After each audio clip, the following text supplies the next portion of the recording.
क्या है, arithmetic progression क्या है। प्रोग्रेशन तो समझ में आ रहा है कि कोई प्रोग्रेस होने वाली चीज़ होगी, है ना, कि उसके अंदर कुछ उतार या चढ़ाव होंगे, जिससे कि नाम से समझ में आ रहा है प्रोग्रेशन। तो इसके लिए इंट्रोडक्शन में मैंने आपके पास 4 सीरीज़ ले रखी हैं, 4 नंबर लिस्ट मेरे पास यहाँ दी हुई हैं, 1, 3, 5, 7, 9। बचपन से ही यानी लोअर क्लासेस से ही, फर्स्ट, सेकंड, थर्ड, फोर्थ से ही आपको पैटर्न सिखाए जाते हैं कि अगर बच्चे के दिया जाता है कि भाई किसी ने लिखा 2, 6, 10, 14 और 14, 18 बताओ नेक्स्ट क्या आएगा, ठीक है? या स्किप काउंटिंग सिखाई जाती है, कैसे 5, 10, 15 नेक्स्ट क्या आएगा। तो बच्चा बचपन में जब पढ़ता है फर्स्ट सेकंड क्लास में तो बोलता है सर मैम 20 आएगा, यहाँ 25 आएगा, है ना। तो ये एक पैटर्न बच्चों को पहले से बचपन से सिखाया जाता है और बहुत सारी चीज़ें हैं जो कि सिस्टमैटिक पैटर्न को फॉलो करती हैं। जैसे कि आप एक कॉर्न कॉब को लें, जैसे हम हिंदी में भुट्टा कहते हैं, उसके ग्रेन्स को आप देखेंगे तो बड़े सिस्टमैटिक फॉर्म में वो एक दूसरे से लगे रहते हैं, है ना। इसी तरह से अगर आप हनी कॉम्ब को देखेंगे, हनी कॉम्ब मधुमक्खी के छत्ते के जो आप देखते हैं, तो उसमें जो उसके होल्स होते हैं वो भी कितने सिस्टमैटिक पैटर्न से ऊपर वाले ने बनाए हैं। इसी तरह से मैरीगोल्ड का फ्लावर जो है उसके अंदर भी आप देखेंगे तो जो उसकी लीव्स हैं वो भी कितनी सिस्टमैटिक पैटर्न को फॉलो करते हुए छोटी फिर उससे बड़ी होती है। इन द सेम वे अगर हम नंबर्स के ऊपर आते हैं, अर्थमेटिक में आते हैं नंबर्स के ऊपर, तो नंबर में भी बहुत सारे पैटर्न फॉलो होते हैं। मैंने 4 पैटर्न आपके सामने ले रखे हैं, देखिए। पहला वाला तो देखिए आप देखेंगे देखते ही बता देंगे, अगले 3 अगर मैं आपसे पूछूँ आप फ़ौरन बता देंगे कि अगले 3 कौन से आएँगे। अगर आप 10th क्लास में हैं तो वेरी ईज़ी, 1, 3, 5, 7, 9 आप खुद कहोगे 11, उसके बाद आ जाएगा 13। क्या भई 2 इंक्रीज़ हो रहा है और ये ऑड नंबर की सीरीज़ चल रही है, आगे भी ऑड आएगा, 9 टू 11, 11 टू 31, 13 क्लियर। अच्छा, ये वाला पैटर्न आप देखोगे इसको फ़ौरन बता दोगे क्योंकि इवन नंबर है, 2, 4, 6, 8, 10 अगला आएगा 12 एंड अगला आएगा 14 एंड सो ऑन आता चला जाएगा, right, okay. In the same way अगर आप ये डी वाली देखोगे तो आप देखोगे कि थोड़ा-सा डिफरेंट है लेकिन है, आप बता लोगे। क्लास 10 के बच्चे वेरी ईज़ी बता लेंगे, 1 2 ज़ा 2, 2 2 ज़ा 4, 4 2 ज़ा 8, 8 2 ज़ा 16 एंड 16 टू ज़ा, ज़ाहिर सी बात है हर जगह 2 का मल्टीप्लाई हुआ है ऐसे प्रीवियस टर्म में, तो अब यहाँ पे भी 2 का मल्टीप्लाई करके ही नेक्स्ट टर्म आएगा, तो यहाँ आ जाएगा 32। उसके बाद लाना चाहोगे तो 64 एंड सो ऑन। अब ये वाले में थोड़ा सा कंफ्यूजिंग है लेकिन हाँ वेरी इजी, अगर आप 10th में आ गए हो तो बहुत इजी है। कैसे, देखिए पहला वाला टर्म 1 का स्क्वायर है, दूसरा 2 का स्क्वायर है, 3 का स्क्वायर, 4 का स्क्वायर, 5 का स्क्वायर, है ना। तो 5 के स्क्वायर के बाद क्या आएगा, जाहिर सी बात है भाई 6 का स्क्वायर आना चाहिए, उसके बाद 7 का स्क्वायर आना चाहिए यानी 36 आना चाहिए, फिर 36 फिर 49, इस तरह से सीरीज आगे बढ़नी चाहिए, राइट। तो ये कुछ पैटर्न्स हैं जो अपने अलग एक यूनिक तरीके से फॉलो हो रहे हैं, कहीं पे स्क्वायर को फॉलो किया जा रहा है, कहीं पे मल्टीप्लाई करके फॉलो हो रहा है, कहीं पे 2 को ऐड करके फॉलो हो रहा है। तो दीज आर सम पैटर्न्स। हमें कौन सा पैटर्न पढ़ना है इनमें से, यही पैटर्न, इन्हीं में से एक पैटर्न है जिनको हम कहते हैं अर्थमेटिक प्रोग्रेशन। ये जो मैंने पैटर्न यहाँ लिखा 2, 6, 10, 14, 18 ये भी अर्थमेटिक प्रोग्रेशन है। ये जो मैंने लिखा 5, 10, 15, 20, 25 ये एक अर्थमेटिक प्रोग्रेशन है। इसमें ए वाला और ये वाला सी वाला, ए और सी वाला जो है ये क्या है, ये अर्थमेटिक प्रोग्रेशन है, ए एंड सी, राइट।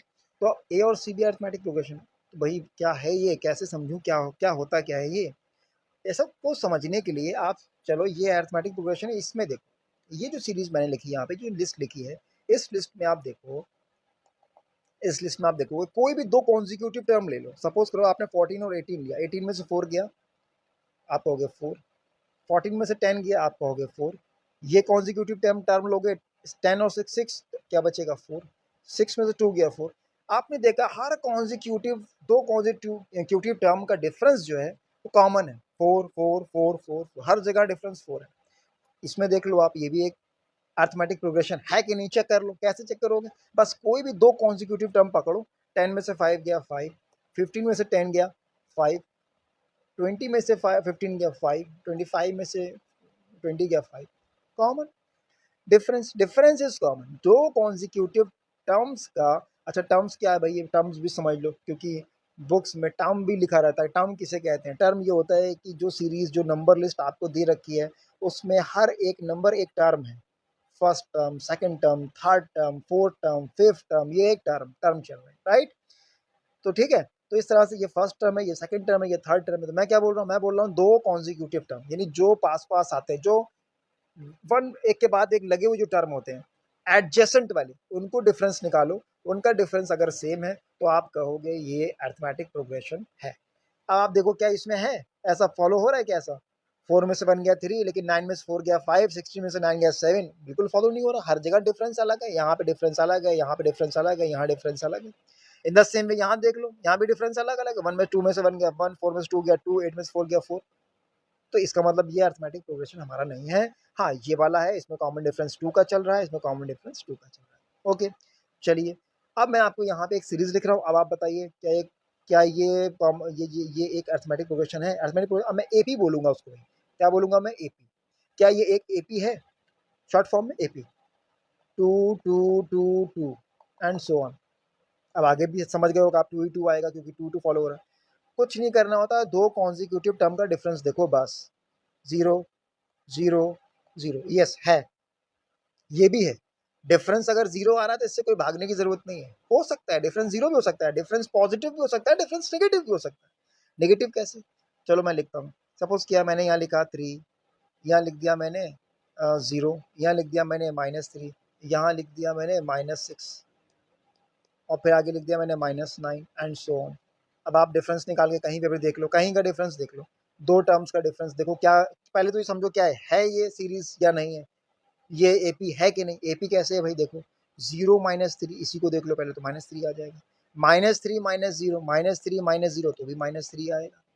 -6, ये इन दोनों को देखूं, अगर मैं इन दोनों को कॉन्जिक्यूटिव टर्म्स को देखूं, -6 माइनस -3, तो माइनस माइनस ये प्लस हो जाएंगे, और ये आ जाएगा +6, -6 और +3, तो क्या आ जाएगा भाई? फिर वही -3। इसी तरह से इस वाले को देखोगे, -9 एंड -6, -9 -6, क्या आएगा भाई? तो -9 का तो -9 ऐसे ही रहेगा, और माइनस माइनस +6 हो जाएंगे, तो क्या आ गया भाई? यहाँ से -3 आ गया ना। इसका मतलब ये हुआ कि यहाँ पर माइनस में भी कॉमन डिफरेंस हो सकता है। तो कॉमन डिफरेंस आपका पॉजिटिव भी हो सकता है, निगेटिव भी हो सकता है, और जीरो भी हो सकता है, राइट? इससे घबराने की कोई ज़रूरत नहीं है। डेसिमल में भी आ सकता है, कोई चीज़ आपको ऐसी होगी, यहाँ तक कि फ्रैक्शन में भी हो सकता है। चलो मैं आपको फ्रैक्शन वाला बता के दिखाता हूँ। फ्रैक्शन में भी हो सकता है, कैसे हो सकता है? चलो वो भी देख लो भाई कैसे हो सकता है। तो यहाँ मैं एक लिखता हूँ सीरीज़, सपोज़ कीजिए मैंने डेसिमल वाली सीरीज़ आपको लिखूँ, 1.5 2 2.5 3 3.5 एंड सो ऑन। अब आप बोलो क्या डिफरेंस सबका? आप देखोगे, इसको इसमें से माइनस करोगे 0.5, यहाँ भी 0.5, यहाँ भी डिफरेंस 0.5, तो हर जगह 0.5 का डिफरेंस है। आ गया ना डेसिमल में? डेसिमल में भी हो सकता है। अच्छा, 1 एंड 1/2, कॉमा 2 2 एंड 1/2, यही सीरीज को मैंने क्या करा है, यही सीरीज है ये भी। अगर कुछ बच्चे समझ रहे हैं तो समझिए, इसी सीरीज को जो मैंने डेसिमल में लिखी थी, इसको मैंने फ्रैक्शन में लिख दिया। कोई अलग काम तो किया नहीं। ये भी 1.5 है, और 1.5 को 0.5 को 1/2 लिख सकते हैं, मैंने ऐसे लिख दिया। तो डिफरेंस यहाँ पे 1/2 का हो गया, यहाँ 0.5 का था, यहाँ 1/2 का हो गया। तो कुल मिला के डिफरेंस, कॉमन डिफरेंस पॉजिटिव भी हो सकता है, निगेटिव भी हो सकता है, जीरो भी हो सकता है, डेसिमल में भी हो सकता है, और फ्रैक्शन में भी हो सकता है। क्लियर हो गई बात? कॉमन डिफरेंस समझ गए भाई? अच्छा, अब मैं आता हूँ आपको नेक्स्ट स्लाइड में।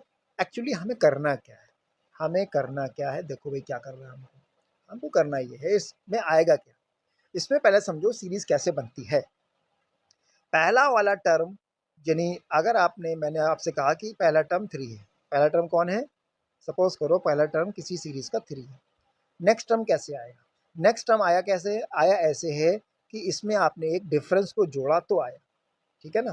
कैसे जोड़ा आपने भाई? मैंने कह दिया पहला टर्म जो है 3 है, और डिफरेंस आपका 2 है, तो अगला टर्म क्या आएगा? अगला टर्म आप कहोगे 3 और 2 5 हो जाएगा, अगला टर्म 5 और 2 7 हो जाएगा, अगला टर्म नेक्स्ट टर्म 7 और 2 9 हो जाएगा, 9 नेक्स्ट टर्म 9 और 2 11 हो जाएगा। ऐसे करते हुए बहुत सारे टर्म आ जाएंगे। ऐसे करते हुए होता है 21 तक पहुँच जाओ। मैंने ऐसे लिख दिया, ठीक है।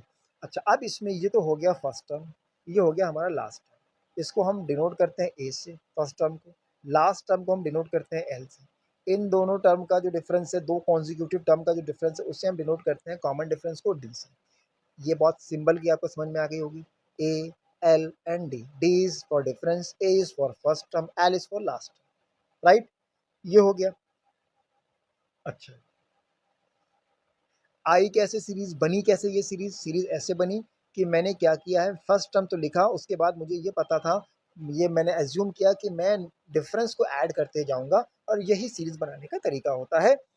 जो डिफरेंस ऐड करते जाओ, जो सीरीज की जो डेफिनेशन होगी वो यही बनेगी। क्या बनी? कॉमन डिफरेंस सब जगह सेम है। इसका मतलब ये था, मतलब ये होता है कि फर्स्ट टर्म को छोड़कर नेक्स्ट टर्म हमेशा ऐसे आता है कि उससे पहले वाला जो प्रीसीडिंग टर्म है उसमें एक कॉमन डिफरेंस या यूनिक नंबर को ऐड करना पड़ता है। जैसे यहाँ पर आप हमेशा +2 कर रहे हो, यहाँ +2 हो रहा है, यहाँ +2 हो रहा है, यहाँ +2 हो रहा है, एंड सो ऑन, +2 +2 +2 करते हुए नेक्स्ट टर्म आता जाएगा। अपने प्रीसीडिंग टर्म में आप क्या करते हैं, एक कॉमन नंबर को ऐड करते हैं, नेक्स्ट टर्म आता जाता है। ठीक है। अब अगर मैं आपसे कहूँ ये सीरीज सीरीज थ्री फ्री, मुझे कुछ नहीं पता, मुझे ये पता है कि ए पहला नंबर है, फर्स्ट हमारा ए है, डिफरेंस डी है। अब आप सीरीज बनाइए, एल्जेब्रिक सीरीज बनाइए। कैसे बनाएंगे आप ए और डी को लेकर? तो भाई पहला तो मेरा ए हो गया, दूसरा क्या बनेगा भाई?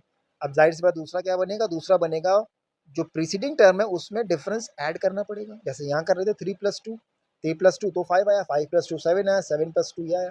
अगला टर्म क्या बनेगा? अगला टर्म अब इस वाले में मैं डी ऐड कर दूं तो हो जाएगा a+2d। क्यों भाई? सही बात है। अब फिर अगला टर्म क्या बनेगा? तो इसमें फिर मैं डी ऐड कर दूं, अगला बन जाएगा a+3d। अब अगला क्या बनेगा? इसमें फिर मैं डी ऐड कर दूं डिफरेंस, तो यही तो मैं यहाँ कर रहा था, यही मैं यहाँ कर रहा था। ये नंबर सीरीज आपको दे रखी थी तो आपको इजी लग रहा था। ये थोड़ा सा आपको आपको जो है एल्जेब्रिक टर्म्स आ गए ए और डी, उसमें आप कर रहे हो a+d a+2d a+3d। अगला टर्म क्या आ जाएगा भाई? a+4d। राइट। तो इस तरह से आप टर्म बनाते जाते हैं। ये बात क्लियर होगी? बिल्कुल क्लियर हो गई होगी। अच्छा, अब देखिए ये तो हमारा बना फर्स्ट टर्म, ये हमारा बना सेकंड टर्म, ये फर्स्ट टर्म, ये सेकंड, ये थर्ड, ये फोर्थ, ये फिफ्थ। ठीक है। तो nth टर्म क्या बनेगा? nth टर्म क्या बनेगा? या मैं n को छोड़ो, बाद में लाता हूँ। मैं आपसे पूछूं कि ये 10th टर्म क्या होगा, डायरेक्टली बताओ, तो आप क्या करोगे? क्या डी डी ऐड करते रहोगे इसमें? तो आप ये समझो, थोड़ा सा ध्यान दो। फर्स्ट टर्म जब मैंने लिया था तो ए था, सेकंड टर्म मैंने लिया तो आया a+1d। यहाँ पर है ना भाई, हिडन रहता है वो 1d, a+1d। थर्ड टर्म जब आया तो a+2d। जब ये फोर्थ टर्म आया तो a+3d। फिफ्थ टर्म जब आया तो a+4d। फोर्थ टर्म यहाँ 3 है, फिफ्थ टर्म तो यहाँ 4d है, थर्ड टर्म तो यहाँ पर 2 है, सेकेंड टर्म तो यहाँ पर 1 है। देखा आपने? तो जैसे जैसे आप टर्म को आगे बढ़ाते जाते हो, ये डी वाला जो होता है वो एक कम रहता है हमेशा। तो 10 वाला अगर आपको निकालना तो कैसा रहेगा? देखिए, फिफ्थ में क्या है? 4d, फोर्थ में क्या है? 3d, 3 में क्या है? 2d, 2 में क्या है? 1d, तो 10 में क्या होगा? 9d। ए तो सब जगह कॉमन, ए सब जगह, तो a+9d। अगर मैं आपसे बोलूं कि भाई 11th टर्म क्या होगा, 11th टर्म क्या होगा, तो आप बोलोगे सर 11th टर्म जो होगा, 11th टर्म जो होगा वो हमारा हो जाएगा a+10d। 12th टर्म क्या होगा?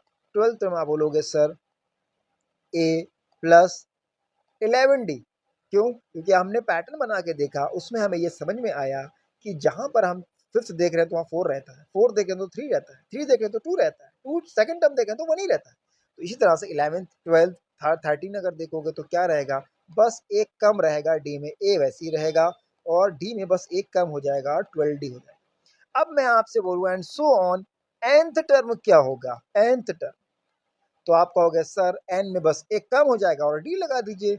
a+12, 13 था तो 1 कम कर दिया, यानी आपने इसको ये किया है a+13 - 1 इंटू डी, ये लिखा है आपने इसको।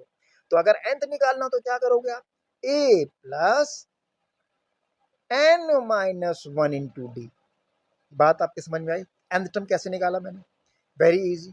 आपने यहाँ पे 12 क्यों लिख रहे हो? 12 इसलिए लिख रहे हो कि 13 - 1 किया है, तभी 12 लिख रहे हो, तो n - 1 कर दो यहाँ पे n टर्म निकालने के लिए। क्लियर? क्लियर? कोई कहे m टर्म निकालना है, mth टर्म, m टर्म क्या होगा भाई? m टर्म क्या होगा? m, इस सीरीज का mth टर्म क्या होगा? तो आप लिखोगे a+m - 1 into D. t term क्या होगा भाई? t, तो आप बोलोगे a+t - 1 इंटू डी। जो भी टर्म वो पूछे उसमें -1 करके डी से मल्टीप्लाई, एक प्लस करना। कैसे आ रहा है ये? तो बहुत लॉजिक है, लॉजिकली है। आपने यहाँ देखा कैसे आ रहा है, आपने ये देखा कि ऐसे आ रहा है कि सीरीज बनती कैसे है, डी ऐड करते जाओ, डिफरेंस ऐड करते जाओ, सीरीज बनती चली जाती है। पहला टर्म आपको मालूम होना चाहिए, डी ऐड करते जाओ, तो पहला टर्म हमने ए ले लिया, डिफरेंस हमने डी ले लिया, तो पहला टर्म ए, अगला टर्म क्या आएगा, ए प्लस डी, ए प्लस, फिर डी प्लस करोगे तो ए प्लस टू डी हो जाएगा, फिर डी प्लस करोगे इस वाले टर्म में अपने प्रीसीडिंग टर्म में, तो फिर ए प्लस थ्री डी हो जाएगा, ए प्लस फोर डी हो जाएगा, सिंपल। तो इस तरह से किसी सीरीज का अगर आपको nth टर्म निकालना है तो आपका n टर्म का फॉर्मूला हो जाता है a plus n minus one into D. Is it easy और is it not easy, tell me. a plus n minus one into D, very easy, ठीक है। ये क्या हो गया, nth टर्म का फॉर्मूला हो गया, n term. nth term of any AP is a plus n minus one into D, n minus 1 into d, right, where d is difference, n is that number of term and a is first term। अब आता हूं मैं एक series आपको लेता हूं और फिर मैं आपको एग्जांपल से बताता हूं। सपोज कीजिए मुझको एक सीरीज दी गई, क्या सीरीज दी गई, सीरीज हमारे पास लिखी हुई है, that is 2, 9, 16, 23 and dot dot dot so on. आप देखोगे कि भाई जो फर्स्ट टर्म है वो क्या है भाई, आपने बोला 2 है, डिफरेंस क्या है, आपने डिफरेंस करके देखा, देखा 7 आ रहा है डिफरेंस, तो 7 ले लिया आपने डिफरेंस, ठीक है। अब उसने हमको बोला कि आप इसका 13th टर्म बताइए, 13 टर्म पे क्या लिखा, तो आप क्या करेंगे, 13 टर्म निकालने के लिए T13 लिखेंगे। कैसे नोट करेंगे, T13 टर्म 13 क्या आएगा भाई, a plus n minus one, 13 के लिए क्या करेंगे, n टर्म का मतलब n माइनस वन, तो यहाँ 13 माइनस वन कर देंगे, ठीक है। तो पहले तो मैं यहाँ लिखूँगा आपके लिए, ऐसे लिखूँ ताकि आप समझ पाओगे फॉर्मुलाइज कैसे करना है। टी एन हमारे पास क्या होता है, टी एन होता है ए plus N minus one into D, N term क्या होता है, ये A plus N minus one into D, ठीक है। अच्छा, अब मुझे निकालना क्या है, T13 निकालना है, तो 13 के लिए n की जगह मैंने 13 रखा, तो यहाँ पे भी n की प्लेस पे मैं 13 रख दूंगा, तो और a जो है मेरे पास 2 है, प्लस n मेरे पास कितना है 13 है, minus one into D, what is d, D कितना है, डी 7 है मेरे पास, बस हो गया काम। अब इसको मैंने प्लस कर दूंगा, बस मल्टीप्लाई जो सिंप्लीफाई करते हैं जैसे आप लोग, बस को सिंप्लीफाई कर देंगे, is equal to 2 plus 13 minus one that is 12 into 7, 12 7 84, 2 plus 84 and that is 86 answer, ठीक है। तो इस तरह से आप कोई भी टर्म, कोई सीरीज दी है, आपको कोई टर्म पूछा है, ये टर्म बताइए, तो आप ए आपके पास है, आपके पास डी है, आपको उसने एन दे रखा है, अच्छा निकाल लीजिए। देखिए टी एन आपने लिखा और 13, फिर T13 एन की जगह 13 आया और यहाँ एन की जगह पे यहाँ 13 आया। आप डायरेक्ट भी कर सकते हैं, अगर आपको मालूम हो गया, ये समझ में आ गया है कि T13 का मतलब ही ये होता है कि ए प्लस 12 डी। भाई T13 का क्या मतलब होता है, प्लस 12 डी। अभी पहले इतनी बड़ी गाथा आपको सुनाई काहे के लिए, किस लिए, इसलिए ना कि आप फौरन कर पाए। तो T13 equals to a plus 12 d. T14 क्या होगा भाई, T14 ए प्लस 13 डी, है ना भाई, ए प्लस 13 डी। कहीं कहीं पे आपको ये फौरन ही करना होगा, आपको ये सब नहीं लिखना पड़ेगा, टी एन लिखो फिर ये करो, है ना। अच्छा, ए प्लस 12 डी, तो ए plus what is A had 2 plus 12, 12 into D, D is 7, D is 7। तो आप सीधे सीधे ऐसे भी कर सकते हैं, वही आ जाएगा उसको 86, राइट। तो इस तरह से एक क्वेश्चन तो ये पूछता है कि इसका nth टर्म क्या होगा, ये निकालिए। उसके अलावा भी बहुत सारे क्वेश्चंस होते हैं जिसको कि मैं नेक्स्ट वीडियो में आपको बताऊंगा। Thank you. Okay, arithmetic progression में आप ये सीख गए कि n टर्म क्या होता है, ठीक है। आपने सीखा कि n इज इक्वल्स टू होता है a plus N minus one into D, ये हो गया nth टर्म, ठीक है। अच्छा, अब AP जो होता है वो दो तरह की हो जाती हैं, कैसे, एक सपोज कीजिए मैंने एक AP लिखी 2, 4, 6, 8 एंड सो ऑन, और मैंने बोला यहाँ पे लास्ट में आके मैंने बोला लास्ट टर्म इसका 30 है। अब अगर मैं लास्ट टर्म इसका डिफाइन कर दूं तो इसका मतलब है मैंने लिमिटेड टर्म्स ले लिए किसी सीरीज के, तो अगर उसमें लिमिटेड टर्म्स हैं तो हम कहेंगे वो फाइनाइट है, राइट। और अगर उसमें लिमिटेड टर्म्स नहीं है, मैं इसी एपी को ऐसे लिख दूँ, अगर अर्थमेटिक प्रोग्रेशन को 2, 4, 6, 8, 10 and so on, it means यहाँ पे मैंने लास्ट टर्म नहीं बताया, इसका मतलब ये एपी जो है इन्फिनाइट टर्म्स के लिए आगे चलती रहेगी, राइट। तो इसमें दो तरह की एपी आपके सामने आ गई। फाइनाइट, इसमें लास्ट टर्म है जिसे हम एल से डिनोट करेंगे, फर्स्ट टर्म है इसे ए से करेंगे, इन दोनों का जो कॉमन डिफरेंस है वो डी से आएगा।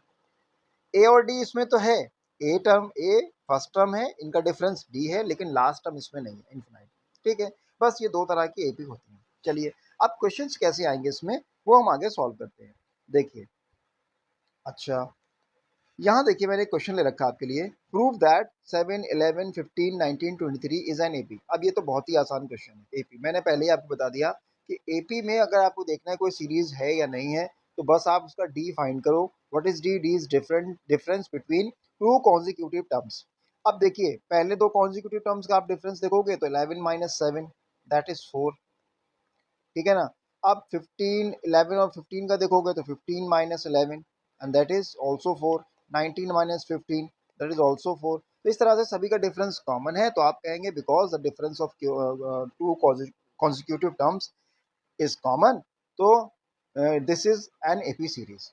सिंपल, प्रूव हो गया। तो बस ये है इसके अंदर। तो अच्छा, अब मैं कुछ न्यू क्वेश्चन आपके सामने लेकर आता हूँ। ओके, तो अब मैं एक क्वेश्चन सॉल्व करता हूँ आपके लिए। इसमें बोला find the 17th term of A P 4940। अब ये ए पी है तो उसका मतलब और 17 टर्म कैसे निकालना है आपको पता है, टी एन जो होता है nth term that is a plus N minus one into d. यहाँ पे ए क्या है? ए हो गया हमारा 4, डी क्या है? डिफरेंस यहाँ पे 9 माइनस 4 दैट इज 5। ओके, और हमारा यहाँ पे एन कितना है? एन है हमारे पास है 17 टर्म निकालना है। बस यहाँ पे अप्लाई कर दो टी 17। आप डायरेक्ट भी लिख सकते थे ए प्लस 16 डी। यहाँ पे एन की जगह पे आप अगर 17 रखोगे 17 माइनस 1 16 डी डायरेक्ट भी लिख सकते थे। ओके, अब ए क्या है? ए हमारा 4 है that is plus 16 into 5, 16 5 80 and 4 80। तो हमारा 17 टर्म कौन हो गया? 84। बहुत सिंपल क्वेश्चन है। अच्छा, अब नेक्स्ट क्वेश्चन देखते हैं। सपोज कीजिए से नेक्स्ट क्वेश्चन है, मैंने लिखा नहीं है, मैं सीधे आपको बताता हूँ कि आपको दे रखा हुआ है कि एक सीरीज है 5, 1, -3, -7 एंड सो ऑन। इसमें वो बोलता है कि फाइंड द एन टर्म। अब एन टर्म ही बताना है इसके अंदर, 20 नहीं, 15 नहीं, एन टर्म। तो एन टर्म है तो आप एन की जगह पे बस एन ही रखे रहने दोगे। ये सब क्वेश्चन जो मैं ले रहा हूँ ये पहले ही सीबीएसई बोर्ड के किसी न किसी एग्जाम्स में आ चुके हैं, ठीक है। अच्छा, तो अब आइए एन टर्म, तो वो क्या है? ए plus N minus one into D. N की जगह आप एन रखे रहने दो, बाकी ए आपका हो गया 5, ए की जगह 5 आ गया, ए की प्लेस पे प्लस एन की जगह एन रहेगा, n minus five into d. What is D?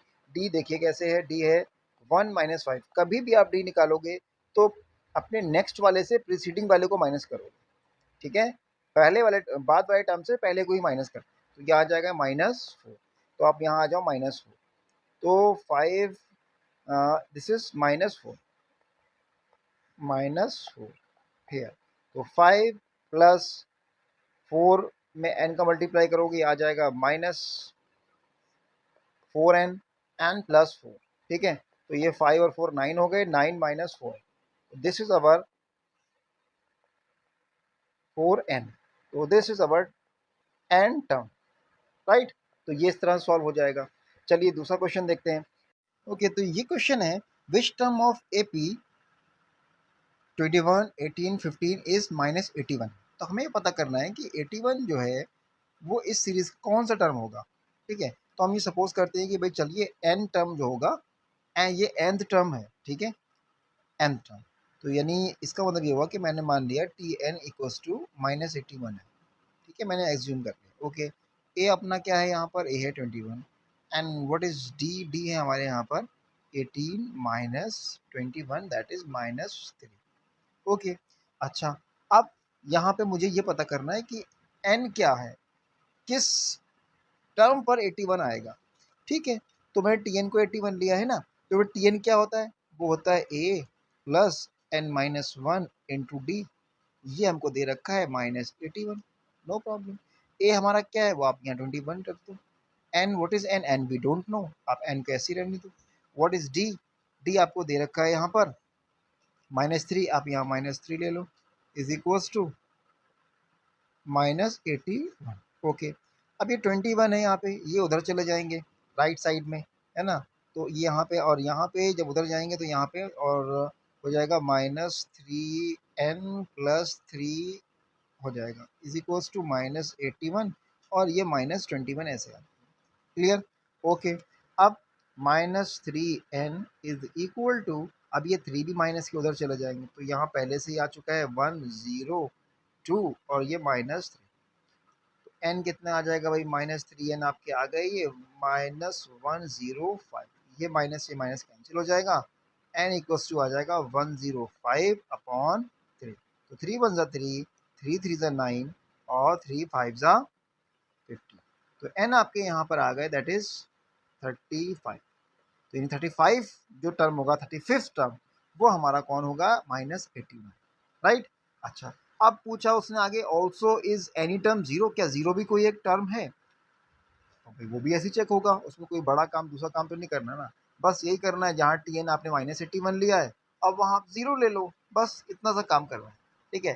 तो अब यहाँ से आप आ जाओ कि जीरो कोई टर्म होगा कि, अब ये तो यहाँ से कॉमन चीज़ है, यहाँ से ये जो आया ये तो कॉमन, यहाँ तक सेम टू सेम वही आएगा, ठीक है, बस ये 81 की जगह पे जीरो रहेगा, तो हम ये कर देते हैं यहाँ से 81 की जगह जीरो रहेगा तो हम यहाँ पे इतना कर देते हैं -3n+3 इज इक्वल टू इस -81 की जगह पे हम जीरो एज्यूम कर लेते हैं, ठीक है। आपको वैसे ही पूरा करना है जैसे ये किया हुआ है, ठीक है, -21, ओके।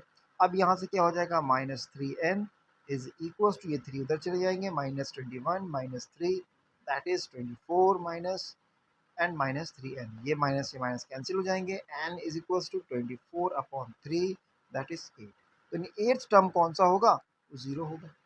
क्लियर? तो बस इस तरह से आप इसको कर सकते हैं, okay. Find D of this AP, इसका डी निकालना, व्हाट इज डी, तो अब डी आपको पता डिफरेंस क्या होता है, किसी भी दो कॉन्जिक्यूटिव टर्म का आप डिफरेंस निकाल दो, तो हम यही करेंगे, इस कॉन्जिक्यूटिव टर्म का डिफरेंस निकाल देंगे, तो मैं लिखूंगा यहाँ पे 1 -p/p -1/p, यही डिफरेंस इसका जो होगा वही इसका डी होगा, यानी डी कैसे निकलता है, किसी भी दो कॉन्जिक्यूटिव टर्म का डिफरेंस।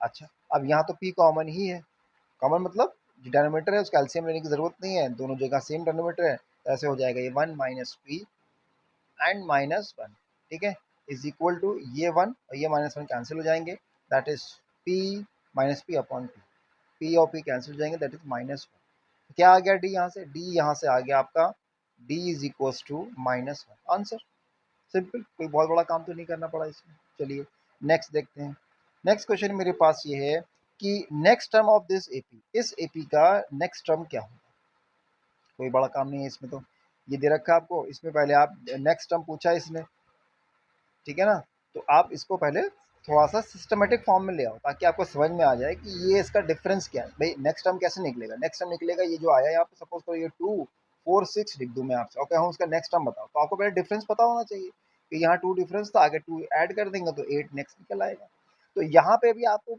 समझ में नहीं आ रहा, तो इसमें कैसे हम करते हैं, ये आपने 9th क्लास में पढ़ा होगा, कैसे करते हैं, आप √18 लिखा हुआ है तो 18 को मैं लिख सकता हूँ, रूट में ही मैं करता हूँ आपके लिए, 18 को मैं लिख सकता हूँ 2 इंटू 3 इंटू 3, तो अब ये यहाँ जो आया 3 स्क्वायर है, तो 3 के स्क्वायर का मतलब इसका ये रूट से बाहर आ सकता है, रूट निकल सकता है, इसका स्क्वायर रूट हम कैलकुलेट कर सकते हैं, तो ये हो जाएगा हमारे पास 3√2।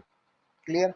अच्छा, अब मैं 50 को ऐसे ही करूँ, तो 50 के लिए मैं लिख सकता हूँ 2 इंटू 5 इंटू 5, 5 है 25, 2 है 50, तो अब इसको मैं कैसे लिख सकता हूँ, क्योंकि ये 5 का स्क्वायर रूट निकल सकता है, परफेक्ट स्क्वायर है, तो हो जाएगा 5√2। अब मैं लिखूँ 98, तो 98 होता है हमारा, जब इसके फैक्ट आप कॉमन फैक्टर करके इसके इस तरह से फैक्टर करके आप कर सकते हैं, ऐसी कोई बात नहीं, मैं डायरेक्टली लिख रहा हूँ 2 इंटू 7 इंटू 7, ये होता है, अब 7 यहाँ पे स्क्वायर रूट निकल सकता है तो ये हो जाएगा 7√2। अब हमारे पास ये सीरीज आ गई, फर्स्ट वाला है 3√2, 5√2, 7√2, तो डी क्या बना इसका, डी इसका बना कोई से भी दो टर्म माइनस करके देख लो, तो 7√2 में से अगर आप 7√2 में से अगर आप माइनस करते हो 7√2 माइनस 5√2 कर, क्या आएगा भाई, 7√2 5√2 माइनस करते हैं, तो जिन बच्चों को कन्फ्यूजन हो तो आप ऐसे समझो कि 7√2 का मतलब 7x लिखा हुआ है, आपको ये माइनस करना है, 7x minus 2x, sorry 5x, ठीक है। अब चूंकि x बहुत आसान है, 7x में 5x का 2x बचेगा, ऐसे ही यहाँ हो जाएगा 7 माइनस 5, इसका मतलब यानी आप ये समझ √2 कॉमन हो गया, ऐसे आप कर लो चाहे, तो हो गया 2√2, राइट। तो हमारा 2√2 आगे ऐड होगा, यानी अगला वाला टर्म जो हमारा हो जाएगा वो हो जाएगा 9√2। ये ऑप्शनल में आता है क्वेश्चन, ये ऑप्शन का ही क्वेश्चन है, इसमें कुछ ज़्यादा नहीं करना होता, बस आपको ये देखना होता है नेक्स्ट जो ऑप्शन लगा होता है उसको कर देना होता है। चलिए ये हो गया 9/2√2, इसमें ऐड हो जाएगा प्लस 2√2 और हमारा अगला टर्म आ जाएगा 9√2 आंसर। नेक्स्ट देखते हैं। नेक्स्ट ये है, नेक्स्ट थोड़ा सा आगे का क्वेश्चन आ गया क्योंकि इसमें सम की बात कर रहा है, the sum of first 6 term, इसको हम लोग बाद में देखेंगे। अच्छा क्या कहता है ये अभी मैंने करके दिखाई है, सेम वही है, find weather 1 minus 150 is the term of this AP और नॉट, वही है सेम टू सेम। कि पहले तो हम ये देखेंगे कि सपोज करेंगे कि टी एन nth टर्म जो है वो क्या है 150 है, -150, ठीक है। ये 150 तो होता क्या है टी एन टर्म, वो होता है ए plus n minus 1 into d. A क्या है इसके अंदर, ए हमारे पास है, a is given that is 17, d is given that is 12 minus 17 that is -5, ठीक है क्लियर। तो बस अब यहाँ पर आपको क्या करना है, सब चीज़ें अप्लाई कर दो। तो -150 इज इक्वल टू ए की प्लेस पे आ गया आपका यहाँ पर 17 plus what is n, n तो हमें पता ही कर रहा है कि किस प्लेस पे ये आएगा 150, तो एन को ऐसे ही रहने दो। -1 डी क्या चीज़ है, डी यहाँ पे निकाला है -5। अब आप देखो -150 इज इक्वल टू, अभी 17 भी इधर लेके चले जाओ तो आपका आ जाएगा -17 इज इक्वल टू -5n और ये +5, अब +5 इधर जाएगा तो माइनस के हो जाएगा, तो 150 और ये कितने हो जाएंगे 167 माइनस के, और -5 और आ जाएगा तो यहाँ पे आ जाएगा -5n। अब ये कितने हो गए 172 माइनस के, ठीक है। इधर क्या बचा भाई -5n, n equals to minus minus cancel हो गए, एन इक्वल्स टू क्या आया 172/5। अब आप देख रहे हो कि ये फ्रैक्शन एक ऐसी फ्रैक्शन आई है जो कैंसिल नहीं होगी, कुछ डेसिमल में आंसर आएगा, मतलब होल नंबर में नहीं आएगा। पहले ही बता चुका हूँ कि अगर एन जब आप कैलकुलेट करो और होल नंबर में ना आए तो आप ये समझ लो ये जो -150 दे रखा है ये इस सीरीज का टर्म नहीं हो सकता, क्योंकि अगर ये होता तो यहाँ पे एग्जैक्टली आता कोई ना कोई होल नंबर कि फिफ्थ टर्म है कि सिक्स टर्म है कि नाइन्थ टर्म है कि 12th टर्म है, कौन सा टर्म, वो सीधे सीधे कैंसिल लेवल कैंसिल करके आता है, ठीक है। तो आप बोलेंगे इसमें आंसर ये लिखेंगे -150 is not the term of this given AP, right, okay. अब देखिए दोनों क्वेश्चन मैंने ले रखे हैं यहाँ पे, दोनों एक जैसे ही हैं लगभग। क्या कहता है इसमें, if the common difference AP is 3 तो find this A20 minus A15, ये बताना है इस क्वेश्चन में, ठीक है। अच्छा अब मैं इसमें क्या करूँगा, आपको कॉमन डिफरेंस डी दे रखा हुआ है, what is d, D is this, D is given 3, तो आपको A20 माइनस A15 बताना। अब A20 का क्या मतलब है, इट दैट मीन्स ए आप बोलते हो पहला टर्म ए को, अब A20 मीन्स 20th टर्म, तो अब 20th टर्म क्या होता है, 20 आपको पता है कि A प्लस 19D होता है, ठीक है ना, और माइनस 15 टर्म क्या हो जाएगा A प्लस 14D, ये आपको फाइंड करना है, ठीक है। अब डी आपको दे रखा है, आपको फाइंड ये करना है, तो पहले इसी को कैलकुलेट कर लो, ठीक है, is equal to is equal to, अब जब माइनस करोगे आप तो ऐसे आ जाएगा a plus 19D minus a minus 14D, right. अच्छा ये ए और ये कैंसिल हो जाएंगे, अब आ जाएगा 19 माइनस 14 5D, डी आपको गिवन है, what is d, D is 3, तो 5 इंटू 3 दैट इज 15, 15 इसका आंसर हो गया, ओके। अब ये क्वेश्चन क्या है, 17th term of an AP exceeds its 10th term, 70 term क्या है 10th टर्म से 7 एक्सीड है, यानी 17 टर्म 10th टर्म से 77 ज़्यादा है, तो इसका मतलब ये हुआ, ये बोलना चाहता है T17 minus T10, 17 term minus 10th term is equal to 7, ये इसका जो बोल रहा है वो उसका ये मतलब, मैंने इसको राइट डाउन कर दिया, 17 term is more than 7 by 10 term, this is the meaning of that, okay. आप इसको मैं डी फाइंड करना है आपको, यहाँ पे क्या था आपको डी गिवन था तो आपको डिफरेंस फाइंड करना था, यहाँ डिफरेंस दिया तो डी फाइंड करना है, दोनों एक जैसे क्वेश्चन हो गए। अच्छा अब T17 क्या होता है, आप बोलोगे T17 होता है sir a plus 16D minus a plus 9D is equal to 7, right. तो ए plus 16D minus a minus 9D is equal to 7, अब ए से ये ए कैंसिल हो गया, 16 में से 9D चले गए तो आपके बच गए यहाँ पे 7D, right. And that is 7। तो डी क्या आ गया, 7 वन 7, 1 आ जाएगा, 7/7 इट मीन्स 1, राइट। तो इस तरह से आपने डी कैलकुलेट कर लिया। ओके, नेक्स्ट क्वेश्चन क्या है, for how many 2 digit number are visible by 6 by divisible by 6। Okay, अब 6 से कितने ऐसे 2 डिजिट नंबर होंगे जो डिविजिबल होंगे। देखिए 2 डिजिट में जैसे ही आप बढ़ोगे तो 10 से स्टार्ट होता है 2 डिजिट नंबर कोई सा भी, है ना। पहला 2 डिजिट नंबर तो 10 ही है, 10 के बाद 11 आएगा, फिर 12 आएगा, तो 12 वो पहला नंबर होगा जो 6 का मल्टीपल है, यानी 6 से डिविजिबल है। ऐसे करते करते बहुत सारे नंबर आएंगे, कहाँ तक, वो बोल रहा है कहाँ तक, 2 डिजिट तक। तो 2 डिजिट में लास्ट 2 डिजिट नंबर जो है वो 99 है। तो 99 से पहले वाला जो डिजिट है जो 6 से डिविजिबल होगा वो होगा, देखिए 99 से पहले 98 होगा, 98 से पहले 97 होगा, उससे पहले 96 होगा। ये 96 वो नंबर है जो 6 से डिविजिबल होगा। यानी 2 डिजिट की सीरीज में अगर हम देखेंगे तो 12 से स्टार्ट करते हुए 96 तक ऐसे नंबर्स की सीरीज है जो 6 से डिविजिबल है, राइट। तो इसका मतलब हमें इस सीरीज में फाइंड करना है कि कितने नंबर्स होंगे, नंबर ऑफ टर्म्स कितने, ये है फाइंड करना है। अच्छा, डिफरेंस क्या होगा इसके अंदर, वो खुद ही कह रहा है 6 डिविजिबल, तो उसका मतलब 6 का ही डिफरेंस चलेगा। यानी यहाँ 12 है तो यहाँ पे आ जाएगा 18, उसके बाद आ जाएगा आपका और एंड सो ऑन, 18 आगे 24 आ जाएगा, एंड सो ऑन चलता रहेगा 96 तक। अच्छा, तो ए क्या हो गया मेरा इसके अंदर, ए तो मेरा हो गया 12, डी मेरा क्या हो गया, डी इसके अंदर हो गया 6, एन मुझे फाइंड करना है। बहुत आसान है, क्या करेंगे भाई, अब मुझे यहाँ पे लास्ट डिजिट आपको लास्ट आपका जो इस सीरीज का नंबर है वो दे रखा हुआ है, इसको मैं टी एन एज्यूम कर लूँगा। That is t n is equal to, मेरा फॉर्मूला होता है ए plus N minus one into d. अब लास्ट नंबर हमें दे रखा है 96, तो टी एन की जगह मैं 96 रख दूंगा। व्हाट इज ए, ए हमारा 12 है।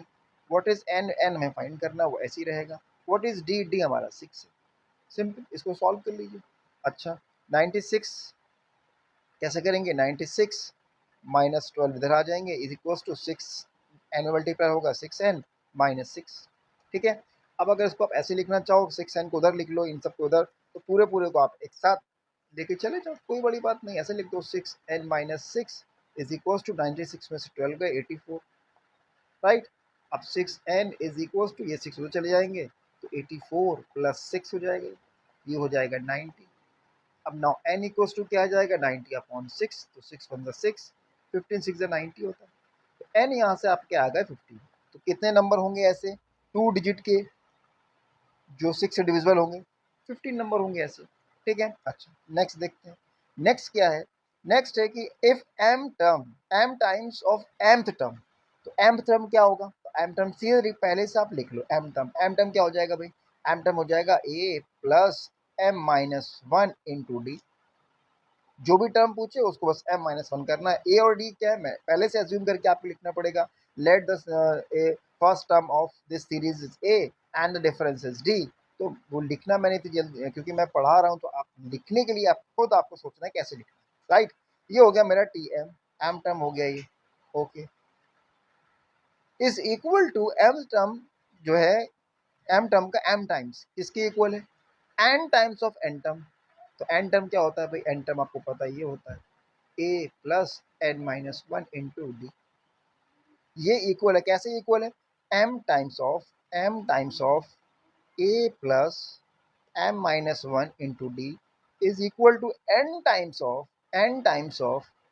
ए plus N minus one into D. ये आपस में इक्वल है, राइट। अच्छा, आपको बताना है क्या है, आपको बताना है ये find m plus n terms. M plus n term क्या होता है, एम प्लस एन टर्म का मतलब ये हो जाएगा कि आपको बताना ये है टी एम प्लस एन, ये बताना, यानी a plus m minus m plus N minus one into D, ये इसका मतलब आपको ये फाइंड कर, ठीक है। इसको फाइंड करने के लिए आप क्या करोगे, देखो, ओके, तो देखो इसे फाइंड करने के लिए क्या करेंगे, इजी सा है, बस ये करना ही होगा कि इस m को अंदर आप मल्टीप्लाई यहाँ करा दीजिए, इस n का मल्टीप्लाई यहाँ अंदर करा दीजिए, तो यहाँ मल्टीप्लाई करने पर आ जाएगा m a plus m into m minus one into d, right. यानी m का यहाँ मल्टीप्लाई हो गया, ओके, इधर आ जाएगा n a plus n into n minus one into d, right, okay. अब एम ए को मैं ऐसे ही लिख दूंगा, राइट, और यहाँ पर हो जाएगा m square minus m into D, is equals to यहाँ हो जाएगा n a plus n square minus n into d, right. Okay, अब मैं क्या करूँगा, इस पूरे पोर्शन को उठाकर इधर लेफ्ट साइड में शिफ्ट कर दूंगा। तो इसके लिए m a minus n a, यानी ए वाले जो टर्म्स हैं उनको एक साथ मैं रखूँगा, और जो डी वाले टर्म्स हैं उनको एक साथ, plus m square minus m d minus n square minus n into D. ये करूँगा, इज इक्वल्स टू इधर ज़ीरो रह जाएगा। ओके, अब क्या होगा भाई, अब होगा ये, इसमें ए यहाँ कॉमन हो जाएगा, that is m minus n, plus d यहाँ कॉमन हो जाएगा, तो यहाँ से बचेगा m square minus m and minus n square plus n, right. ये माइनस को ये प्लस कर देगा। Okay, zero. अब यहाँ से a m minus n plus d, और यहाँ से आप देखो इस एम को और इस एन को मैं एक साथ ले लूँगा, m square minus n square, right. और यहाँ से मैं इस m माइनस एम को यहाँ n के साथ ले लूँगा, ऐसे, इज इक्वल्स टू ज़ीरो। अच्छा, a m minus n plus d, और यहाँ से इसको मैं ब्रेक करूँगा a square minus b square के फॉर्मूले से। आप जानते हैं ये होता है m plus n multiply by m minus n, और यहाँ से देखिए मैं माइनस वन कॉमन लूँगा, तो यहाँ से आपका आएगा m माइनस एन, राइट। इतना तो आप समझ गए होंगे, माइनस वन इन दोनों में कॉमन लिया तो ऐसा है। अब आप पूरे में देखो क्या कॉमन है, देखो यहाँ भी m माइनस एन है, यहाँ m माइनस एन है, और यहाँ भी m माइनस एन है। तो मैं पूरे में से ये m माइनस एन को वन शॉट में कॉमन ले लेता हूँ बाहर, ठीक है। अच्छा, देखो भाई कैसे होगा। अब मैंने m माइनस एन को यहाँ पर कॉमन लिया, m माइनस एन, जैसे ही मैं कॉमन लूँगा तो यहाँ से आप देखोगे a यहाँ से आ जाएगा, ठीक है, यहाँ से a रह जाएगा, प्लस आप इसको ऐसे भी कर सकते हो, अगर आप सिर्फ एक बार में करना नहीं करना चाहते एक बार में, तो आप ऐसे कर लो, इस वाले को ऐसे लिखे रहने दो पहले अभी, ठीक है, ए एम माइनस एन, क्योंकि कुछ बच्चे कंफ्यूज हो जाएंगे इसलिए मैं इसको ऐसे कर रहा हूँ, ठीक है। और ये डी, ये जो लिखा है इसको डी को ऐसे लिखे रहने दो, यहाँ से मैं एम माइनस एन पहले इसमें से कॉमन लेता हूँ, ठीक है। तो यहाँ बचेगा मेरे पास एम प्लस एन, मैंने सिर्फ इसी पोर्शन में से भी एम माइनस एन कॉमन लिया, तो यहाँ बचेगा मेरे पास ये वाला एम प्लस एन। ओके, इसमें से एम माइनस एन पूरे निकल गए हैं, तो जस्ट यहाँ पे माइनस वन बच जाएगा, is equals to zero, right. इतनी बात समझ में आ गई? आ गई भाई। अब आप देखो ध्यान से कि अब ये एक टर्म हो गया, एक टर्म आपका ये लिखा हुआ है, अब इसमें एम माइनस एन कॉमन लो, ठीक है। अब मैंने यहाँ से एम माइनस एन कॉमन लिया, ठीक है, तो यहाँ बचा सिर्फ ए, और यहाँ क्या बचेगा, ये एम माइनस एन चले गए आउटसाइड यहाँ पर कॉमन होते हुए, तो मेरे पास ये वाला पोर्शन बचेगा और ये डी बचेगा, और ये प्लस के साथ बचेगा, प्लस एम प्लस एन बचेगा, और माइनस वन, और इनटू ये डी, इनटू ये वाला डी यहाँ पे आ जाएगा, ये आगे लगा हुआ है मैं इसको पीछे लगा देता हूँ बस। अब आप देखो इज इक्वल टू ये ज़ीरो, आप ध्यान से देखो ये क्या आया मेरा, ये आया क्या, यह है क्या चीज़, ये वही नहीं है, देखिए a plus m minus n, m minus n, a plus m minus n, that is n, m a plus m, a plus m, m plus N minus one into D, ये क्या है, ये है हमारा टी एम प्लस एन। भाई t m plus n कैसे निकालोगे, a plus m plus N minus one into d, यानी यहाँ जो भी होता है उसमें से माइनस वन कराओ, इंटू डी कर दो, ए को ऐड कर दो, वो टर्म निकल आता है। तो यहाँ पे मैं लिख सकता हूँ सीधे सीधे क्या, यही t m plus n term, इस पूरे की जगह में ये लिख, और ये क्या होगा, ये उधर डिवाइड में चला जाएगा। जब इसका डिवाइड आप जीरो में दोगे, जीरो में किसी चीज़ का डिवाइड दो वो जीरो हो जाता है, तो ये चूंकि यहाँ मल्टीप्लाई में है उधर जाकर ये डिवाइड में चला जाएगा, तो ये जीरो हो जाएगा, ठीक है। तो हमारा आंसर बना t m plus n term उसने पूछा था, तो हमारा ये t m plus n term आ जाएगा क्या, जीरो, राइट। तो इस तरह से ये क्वेश्चन सॉल्व हो गया।